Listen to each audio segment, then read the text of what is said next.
Kamusta, mahal na mga kapatid at kapatid sa Kristo? Isang malaking kagalakan ang magkasama tayo sa espesyal na sandaling ito.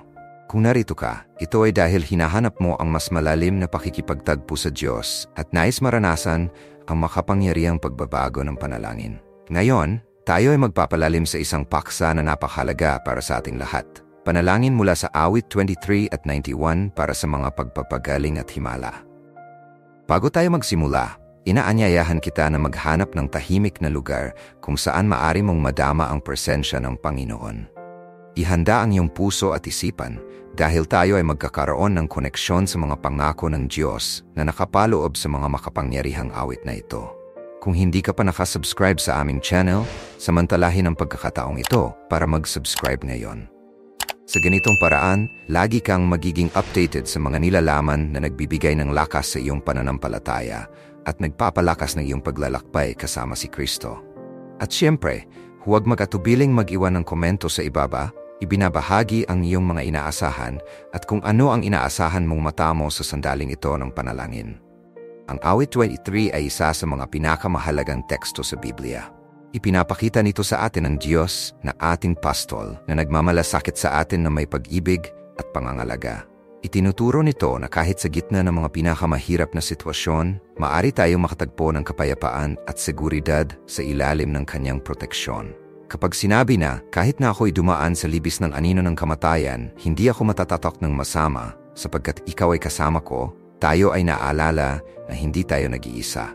Ang presensya ng Panginoon ay nakapaligid sa atin at nagbibigay lakas, nagdadala ng kaaliwan sa ating mga puso.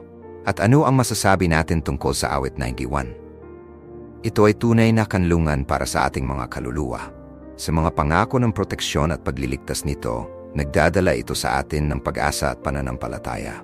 Ang nananahan sa kanlungan ng kataas-taasan, sa lilim ng makapangyarihan ay magpapahinga. Ang talatang ito ay nag-aanyaya sa atin na makahanap ng kanlungan sa Diyos, na magtiwala sa Kanya sa lahat ng oras, lalo na sa mga pagsubok. Isang pahayag ng pananampalataya na nagbibigay lakas sa atin na maniwala sa makalangit na interbensyon sa ating mga buhay. Ngayon, nais nating pagsamahin ang dalawang makapangyarihang panalangin na ito sa isang panawagan para sa mga pagpapagaling at himala. Alam natin na marami ang dumaranas ng mga pakikibaka, maging ito man ay physical, emotional o spiritual. At sa ganitong konteksto, ang panalangin ay nagiging instrumento ng pagbabago. Kapag tayo ay nananalangin, pinubuksan natin ang mga pintuan upang ang biyaya ng Diyos ay dumaloy sa atin at sa mga mahal natin sa buhay. Inaanyayahan kita na magnilay-nilay tungkol sa mga aspeto ng iyong buhay na nangangailangan ng pagpapagaling. Maaring ito ay isang karamdaman, isang emotional na sugat o kahit isang hamon sa pinansyal. Ang Panginoon ay may kakayahang gumawa ng mga himala. Nagawa na niya ito sa maraming pagkakataon sa buong kasaysayan at patuloy na kumikilos sa kasalukuyan. Itinuturo sa atin ng Biblia na ang panalangin ng pananampalataya ay magliligtas sa may sakit at ang Panginoon ay magbabangon sa Kanya. Santiago 5:9. Kaya dapat tayong lumapit sa trono ng biyaya ng may tiwala. Sa video na ito, magkakaroon tayo ng espesyal na sandali ng panalangin. Sama-sama tayong tatawagin ng Panginoon gamit ang mga salita ng awit 23 at 91, humihiling ng mga pagpapagaling at himala. Nais kitang hikayatin na lubos na makilahok sa sandaling ito. Maniwala na ang Diyos ay nakikinig sa iyong panalangin at malalaking bagay ang nakalaan. Kung may kilala kang nangangailangan ng salita ng pag-asa o pagpapagaling, huwag mag-atubiling ibahagi ang video na ito. Ang ibinabahaging pananampalataya ay may napakalakas na kapangyarihan na makaapekto sa buhay ng iba. Bukod dito, huwag mag-atubiling mag-iwan ng komento. Nagsasaad kung paano kumikilos ang Diyos sa iyong buhay o kung may partikular na bagay na nais mong ipanalangin. Nandito tayo upang magtulungan at magpalakas ng loob sa isa't isa sa ating paglalakbay sa pananampalataya. Kaya't sama-sama tayong maghanda para sa sandaling ito ng panalangin. Naway buksan natin ang ating mga puso, hayaang palibutan tayo ng presensya ng Panginoon at maniwala na sa pamamagitan ng panalangin, ang mga himala ay malapit nang mangyari. Naway sumaiyo ang kapayapaan ni Kristo at naway maging oras na ito ng pagbabago at mga pagpapala. Sama-sama tayo. Ang awit 23:3 ay isang malalim na pahayag ng tiwala na dapat nating taglayin sa Diyos bilang ating pastol. Ang pahayag na ang Panginoon ang aking pastol, hindi ako magkukulang ay isang makapangyarihang pahayag na nagpapaalala sa atin na sa kabila ng mga pagsubok sa buhay, maari tayong makatagpo ng seguridad at kaaliwan sa banal na pagkakaloob. Kapag tayo ay naharap sa mga sandali ng karamdaman, sakit o pagkalumbay, ang talatang ito ay nagtuturo sa atin na pagnilayan ang patuloy na pag-aalaga ng Diyos sa ating mga buhay. Ang simbolo ng pastol ay sentral sa kulturang biblikal at sumasagisag ng pamumuno, proteksyon at pag-aalaga. Ang Diyos bilang ating pastol ay ginagabayan tayo sa mga luntiang pastulan at tahimik na mga tubig. Ito ay hindi lamang isang makulay na imahen, ito ay isang pahayag ng espiritual na katotohanan na ating nararanasan. Kapag tayo ay nawawala, pagod o may sakit, mahalaga na alahanin na mayroon tayong pastol na nakakakilala sa atin ng lubos at palaging nasa ating tabi. Hindi lamang niya tayo binibigyan ng ating mga pangangailangan, kundi nire-restore din tayo. Ibinabalik niya ang aking kaluluwa ay paalala na kahit sa mga pinakahamon ng karanasan, maari tayong makatagpo ng muling kabuhayan sa kanyang presensya. Kapag pinag-uusapan natin ang tungkol sa mga pagpapagaling at himala, madalas tayong nakatuon sa mga pisikal na aspeto, ngunit ang tunay na pagpapagaling ay lampas sa katawan. Ang muling pagbabalik ng kaluluwa ay isang himala sa kanyang sarili. Sa mga panahon ng paghihirap, karaniwan na ang ating kaluluwa ay makaramdam ng panghihina at bigat. Gayunpaman sa pagkilala at pagtawag sa Diyos sa panalangin na may pananampalataya at tiwala, mararanasan natin ang kanyang kakayahang ibalik hindi lamang ang ating pisikal na kalusugan, kundi pati na rin ang ating emosyonal at espiritual na kapakanan. Ang panalangin ay nagiging daluyan kung saan tayo ay nakakonekta sa ating pastol na nagbibigay daan upang siya ay pumasok sa ating mga buhay at magdala ng pagpapagaling na ating kailangan. Dagdag pa rito, ang pagtitiwala sa Diyos bilang ating pastol ay nagbibigay daan sa atin na harapin ang mga hindi tiyak na bagay sa buhay ng may tapang. Kapag kinikilala natin na siya ang may kontrol, maari tayong huminto sa pag-aalala sa mga kalagayan na nakapaligid sa atin. Ang tiwalang ito ay mahalaga, lalo na kapag tayo ay inaatake ng sakit o sakit. Sa halip na sumuko sa takot at pagkabahala, maari tayong sumuko sa mga kamay ng Panginoon. Alam na siya ay may plano para sa ating mga buhay at kahit sa gitna ng mga bagyo, siya ay nasa ating tabi. Dapat din nating isaalang-alang ang kahalagahan ng komunidad ng pananampalataya sa prosesong ito ng pagpapagaling. Ang awit 23 ay madalas na binibigkas sa mga sandali ng kahirapan, maging sa mga ospital, libing o mga pagtitipon ng panalangin, sa pamamagitan ng sama-samang panalangin. Ang katiyakan na siya ang ating pastol ay nagpapalakas sa atin na hanapin ang kanyang patnubay sa lahat ng aspeto ng ating buhay.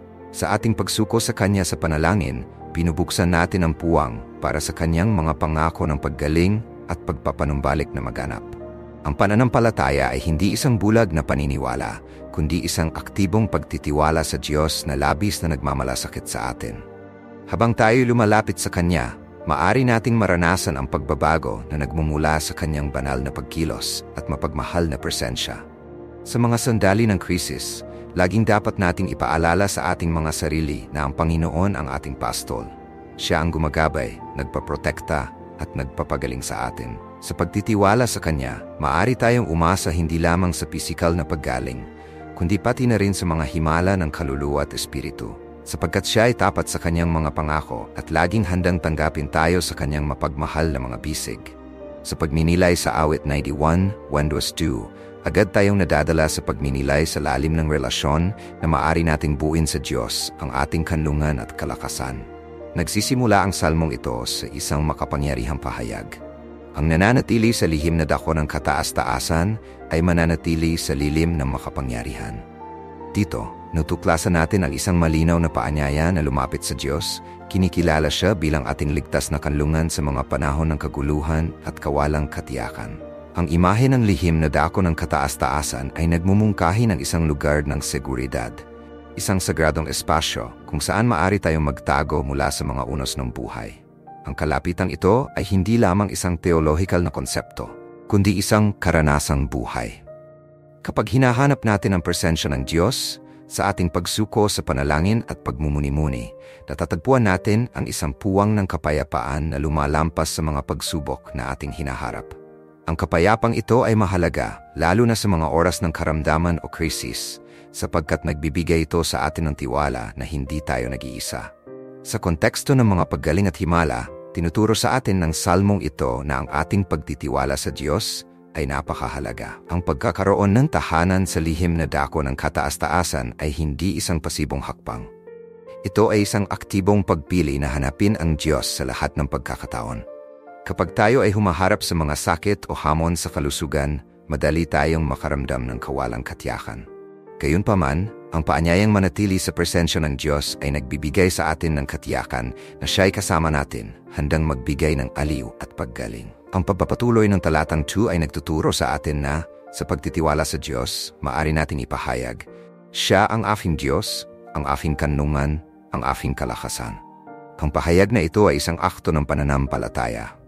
Sa pagkilala sa Diyos bilang ating kanlungan, ipinapahayag natin na hindi natin inilalagay ang ating pag-asa sa mga panlabas na kalagayan, kundi sa kanyang katapatan at kapangyarihan. Naniniwala ako ng buong puso na sa ating pagpapahayag ng katotohanan ito sa ating mga buhay, pinubuksan natin ang mga pintuan para sa mga paggaling at himala. Ang pananampalataya ay isang makapangyarihang katalista na nag-ugnay sa atin sa banal na interbensyon. Ang kalapitan sa Diyos ayon sa nakasaad sa salmong ito ay nagpapahiwatig din ng pagbabago sa ating pananaw. Madalas, ang mga pagsubok na ating hinaharap ay maaring magdala sa atin sa isang estado ng kawalang pag-asa at pagkabahala. Gayunpaman, sa ating pagganlong sa kanyang lilim, naaala natin na may mas mataas na layunin sa ating mga pakikibaka. Hindi ipinapangako ng Diyos na hindi tayo makakaranas ng mga pagsubok. Ngunit kinagarantiyahan na sa ating paghahanap sa Kanya, makikita natin ang lakas na magdadala sa atin sa gitna ng mga bagyo. Mahalagang tandaan na ang banal na proteksyon ay hindi lamang isang garantiya na hindi tayo makakaranas ng mga sakit o pagsubok. Ito ay katiyakan na kahit na ang mga sitwasyong ito ay lumitaw, hindi tayo nag-iisa. Ang presensya ng Diyos ay isang balsamo na nagpapagaling sa ating mga sugat at isang ilaw na nagbibigay liwanag sa ating landas at kadiliman. Kapag tayo ay nakakaramdam ng kahinaan, maaari tayong tumawag sa Panginoon at Siya ay sasagot sa atin, nagdadala ng aliw at paggaling. Bukod dito, ang panalangin ay isang mahalagang bahagi ng ating paghahanap para sa mga paggaling at himala. Ang awit 91 ay nag-aanyaya sa atin sa isang malapit na relasyon sa Diyos kung saan ang patuloy na komunikasyon ay mahalaga. Sa ating pagdarasal, ipinapahayag natin ang ating pagtitiwala at pag-asa sa Kanya. Hindi lamang ito tungkol sa paglalatag ng ating mga pangangailangan, kundi sa pagbubukas ng ating mga puso upang pahalagahan ang Kanyang tinig at tumanggap ng Kanyang patnubay. Ang malalim na koneksyong ito ay nagbibigay daan sa atin upang maranasan ang Kanyang kapayapaan na lumalampas sa lahat ng pag-unawa kahit nasa gitna ng sakit at pagdurusa. Sa wakas, sa ating pagminilay sa awit ni 1:1-2, naaalala tayo ng kahalagahan ng pananatili sa pakikipag-ugnayan sa Diyos. Ang relasyong ito ay hindi lamang isang espiritual na proteksyon, kundi isang daan patungo sa mga karanasan ng paggaling at himala sa ating mga buhay. Sa ating pananatili sa lihim na dako ng kataas-taasan, maaari tayong ma-renew, mapalakas at may handa upang harapin ang anumang hamon na dala ng buhay. Kaya't naway ating hanapin ang sagradong kanlungang ito, nagtitiwala sa Kanyang kabutihan at pag-ibig, na alam na Siya ang ating Diyos, ang ating kalakasan, at ang ating pag-asa sa mga panahon ng pangangailangan.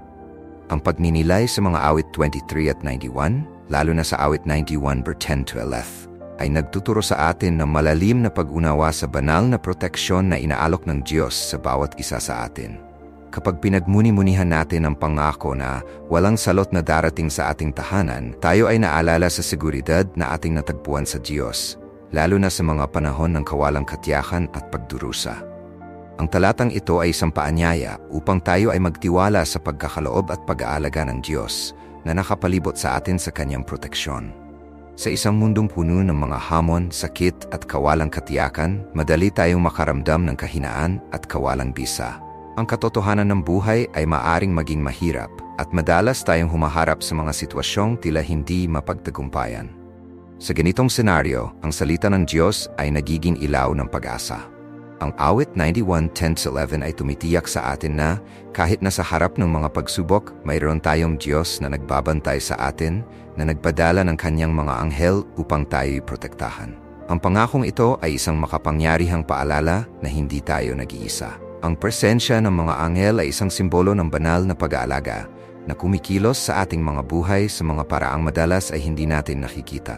Ang proteksyong binanggit sa talatang ito ay hindi lamang isang pisikal na hadlang laban sa mga sakit at kasamaan, kundi pati na rin ay sumasaklaw sa ating espiritual at emosyonal na kalusugan. Ang pagtitiwala na ang Diyos ay nagbabantay sa atin ay nangangahulugan na maaari tayong mamuhay na may tiwala na hindi tayo nakasalalay sa pagkakataon, kundi sa soberanya ng isang Diyos na nagmamahal sa atin at nagnanais ng ating kabutihan. Ang tiwalang ito ay isa sa mga pangunahing salik para sa mga paggaling at himala na ating hinahanap. Kapag tayo, ang ating mga panalangin ay maaring maging isang makapangyarihang paraan upang tawagin ang proteksyon ng Diyos para sa ating mga pamilya, kaibigan at komunidad na lumilikha ng isang kapaligiran ng seguridad at kaginhawaan. Sa pagnilay-nilay sa mga salita ng awit 91:10-11, tayo ay naiinspira ni sa alang-alang kung paano tayo mamumuhay upang maranasan ang ganitong proteksyon. Ang pagiging malapit sa Diyos, ang paghanap sa Kanyang presensya, at ang pagsasagawa ng buhay na puno ng panalangin ay mga paraan upang tayo ay mapanatili sa ilalim ng Kanyang proteksyon. Kapag tayo ay naglaan ng oras upang hanapin ang Diyos, tayo nagpoposisyon upang matanggap ang Kanyang mga biyaya at himala sa ating mga buhay. Itinuturo nito sa atin ang kahalagahan ng pakikipag-isa sa Espiritu Santo na gumagabay at nagpapalakas sa atin sa mga sandaling tayo ay mahina. Sa wakas, ang katiyakan na ang Diyos ay laging nasa ating tabi na nagpapadala ng Kanyang mga anghel upang tayo ay bantayan, ay dapat magbigay sa atin ng pag-asa at pag-renew. Naway ating tandaan na kahit sa mga hamon, tayo ay patuloy na sinusuportahan ng biyaya at awa ng Diyos. Siya ang ating kanlungan at lakas, at sa Kanyang presensya, natatagpuan natin ang kapahingahan para sa ating mga kaluluwa. Sa pagpapatuloy ng pagninilay na ito, inaanyayahan ko ang lahat na pag-isahin ang ating mga puso sa panalangin. Tayo ay humingi sa Diyos ng kagalingan, mga himala at proteksyon, na may tiwala na Siya ay nakikinig at kumikilos para sa ating kabutihan. O Panginoong Diyos, lumikha ng mga langit at ng lupa, kami ay nagtitipon sa iyong pangalan, naghahanap ng iyong makapangyarihang presensya. Sa gitna ng mga pagsubok at hamon na aming hinaharap, naalala namin ang mga nakapagpapalakas na salita ng awit 23 na nagtuturo sa amin na ikaw ang aming pastol at wala kaming kakulangan.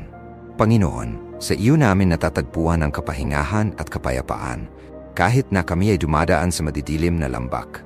Salamat sa pagiging ikaw ang aming gabay na nagdadala sa amin sa mga tahimik na tubig at nag-uunat ng aming mga lakas. Sa pagkataong ito, itataas namin ang aming mga tinig sa iyo, humihingi ng kagalingan at mga himala. Alam naming ikaw ang manggagamot ng mga manggagamot na may kapangyarihang ibalik ang kalusugan at magbigay ng ginhawa sa mga pusong nagdurusa. Sa iyo kami nagtitiwala, Panginoon, sapagkat ipinangako mo na ikaw ay makakasama namin sa lahat ng sandali ng aming buhay. Kapag ang sakit at karamdaman ay tila nangingibabaw, naaalala namin na iyong pag-ibig ay sumasaklaw at sumusuporta sa amin. O Ama, tulad ng sinasabi ng awit 91, kami ay humahanap ng kanlungan sa iyong mga pakpak. Naway ang iyong proteksyon ay sumalubong sa amin, na nagtatanggol sa amin mula sa lahat ng kasamaan at karamdaman. Sa iyo kami ay nakakahanap ng seguridad, at kami ay iyong tinatakpan ng iyong balabal ng pag-ibig. Iligtas mo kami mula sa mga panganib at mga bitag ng kaaway, sapagkat alam naming ang iyong katotohanan ang aming kalasag at proteksyon. Naway ang iyong liwanag ay magpawala ng mga dilim na nagtatangkang umabot sa amin, nagdadala ng pag-asa at pag-renew kahit sa pinakamahirap na mga sandali. Panginoon, hinihiling namin na ang iyong makapangyarihang kamay ay humipo sa mga may sakit sa aming kalagitnaan. Naway ang bawat isa na humihingi ng kagalingan ay maramdaman ang iyong presensyang nagbabalik. Naway ang mga karamdaman ay matunaw, ang mga sakit ay maalis, at ang mga kaluluwa ay ma-renew. Sa bawat tahanan, sa bawat pusong nagdurusa, naway ang iyong kaluwalhatian ay magpakita, nagdadala ng pagbabago at mga himala. Naway ang mga doktor at mga profesional sa kalusugan ay gabayan mo na tumanggap ng karunungan at kaalaman upang maalagaan ang mga may sakit. O Diyos, alam naming ang pananampalataya ay isang makapangyarihang instrumento sa iyong mga kamay. Tulungan mo kaming maniwala na may kasigasigan, na panatilihin ang pag-asa na buhay sa aming mga puso. Naway ang aming pagtitiwala sa iyo ay hindi matitinag kahit na ang bagyo ay tila pumapalibot sa amin. Naway mapansin namin ang mga bundok at malaman na ang aming tulong ay nagmumula sa iyo, na lumikha ng mga langit at ng lupa. Naway ang aming pananampalataya ay hindi magdalawang isip, kundi lumago sa bawat hamon, na alam na ikaw ay tapat at hindi kailanman kami iwan. Mahal na Panginoon, tinatawag namin ang iyong presensya sa aming kalagitnaan, humihiling na ikaw ay mag-renew ng aming lakas at ihanda kami para sa mga himalang darating pa. Naway makasaksi kami ng iyong kabutihan at awa sa aming mga buhay, at ang bawat kagalingan ay maging patotoo ng iyong kadakilaan at pag-ibig. Naway ang aming mga puso ay maging mapagpasalamat sa bawat biyayang natamo, kahit na sa maliliit na bagay ng araw-araw, sapagkat alam naming lahat ay nagmumula sa iyo. O Ama ng Langit, tulad ng pastol na nagmamalasakit sa kanyang mga tupa, hinihiling naming ikaw ang maggabay sa amin sa lahat ng aming mga landas. Naway maramdaman namin ang iyong pag-ibig na sumasaklaw sa amin sa bawat sandali, nagdadalang kapayapaan sa aming espiritu at linaw sa aming isipan. Kahit sa gitna ng mga laban, naway maranasan namin ang kagalakan na nagmumula sa iyong espiritu, na nalaman na ang tagumpay ay sa amin na sa Kristo Jesus. Naway ang bawat isa sa amin ay makaramdam ng pagmamahal, pagtanggap at pagbabalik loob sa iyong mga bisig. At, Panginoon, habang kami ay patuloy na lumalapit sa iyo sa panalangin, nais din naming alalahanin ang lahat ng mga tao na kasalukuyang humaharap sa mga laban na tila hindi mapagtagumpayan. Lahat kami ay dumaranas ng mga sandali ng sakit, pagkawala, at kawalang pag-asa. Ngunit alam naming sa iyo kami ay nakakahanap ng kaaliwan. Naway ang bawat luha na nahuhulog ay iyong yakapin, at ang bawat pusong naguguluhan ay maramdaman ang iyong kapayapaang nagbibigay buhay at nag-renew. Hinihiling namin na sa gitna ng pagdurusa, tulungan mo kaming makita ang higit pa sa mga paghihirap.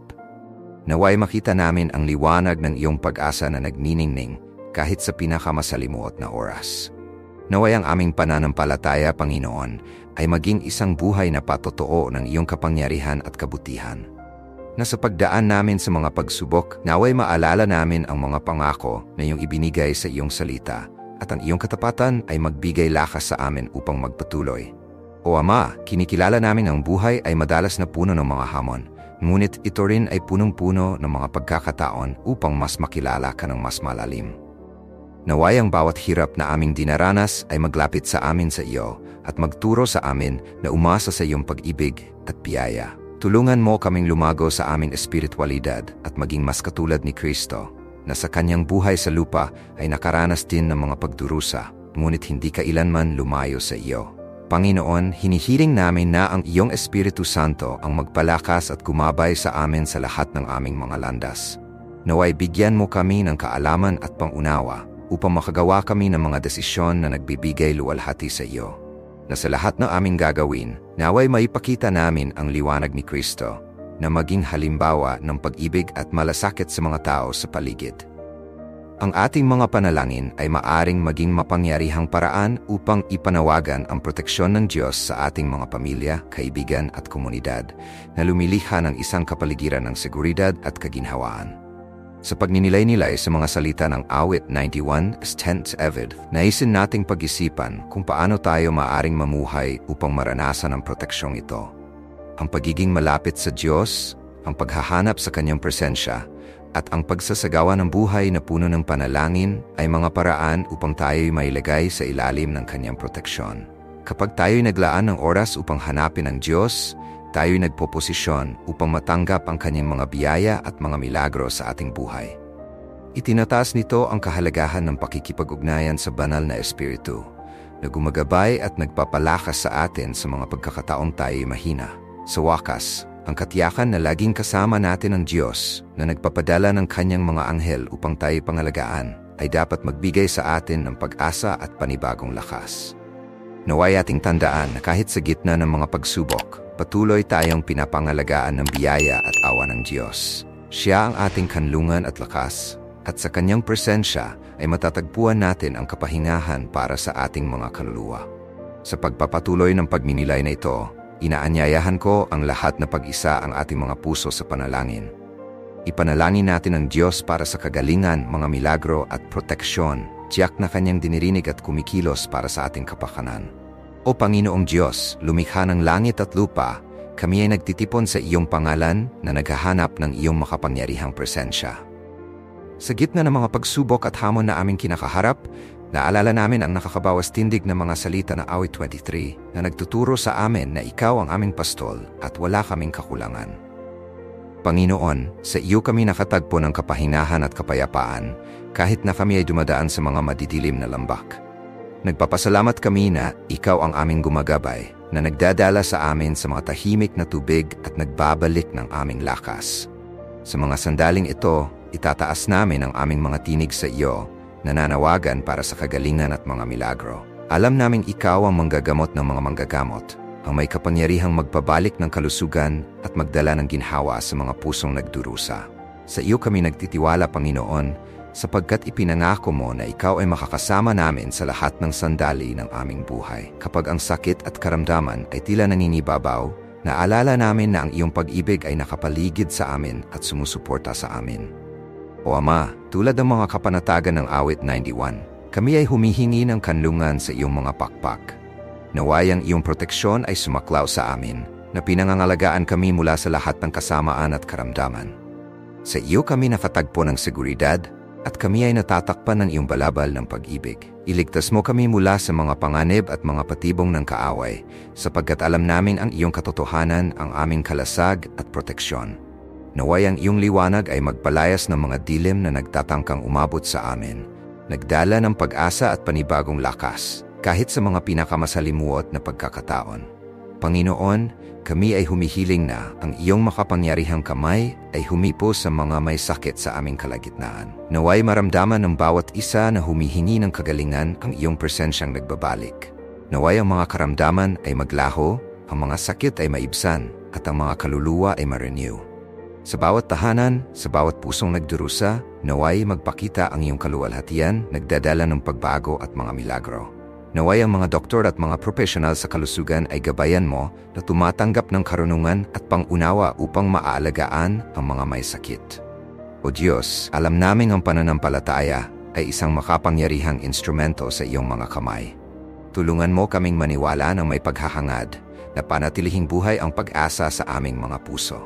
Naway ang aming pagtitiwala sa iyo ay hindi matitinag kahit na ang bagyo ay tila umaabot sa amin. Naway makita namin ang mga bundok at malaman na ang aming tulong ay nagmumula sa iyo na lumikha ng langit at lupa. Naway ang aming pananampalataya ay hindi mag-alinlangan, kundi lumago sa bawat hamon, na alam na ikaw ay tapat at hindi kailanman kami iwan. Mahal na Panginoon, tinatawagan namin ang iyong presensya sa aming kalagitnaan. Humihingi na i-renew ang aming lakas at ihanda kami para sa mga milagro na darating. Naway masaksihan namin ang iyong kabutihan at awa sa aming mga buhay at naway ang bawat kagalingan ay maging saksi ng iyong kadakilaan at pag-ibig. Naway ang aming mga puso ay maging mapagpasalamat para sa bawat biyayang natamo, kahit sa maliliit na bagay ng araw-araw, sapagkat alam naming ang lahat ay nagmumula sa iyo.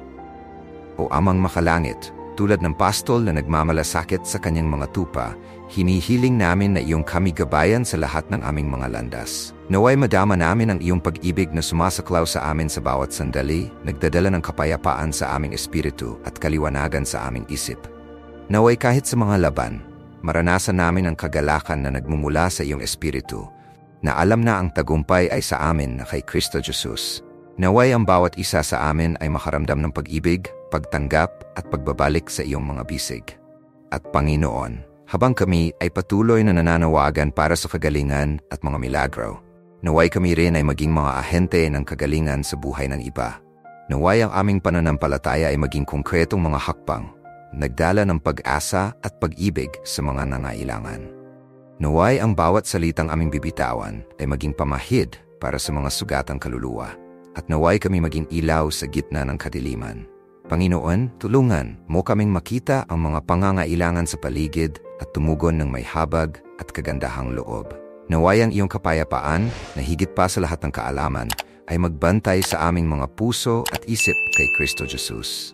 Naway ang katiyakan ng iyong pag-ibig ay magpalakas sa amin at magbigay ng lakas upang magpatuloy kahit na ang mga landas ay tila hindi tiyak.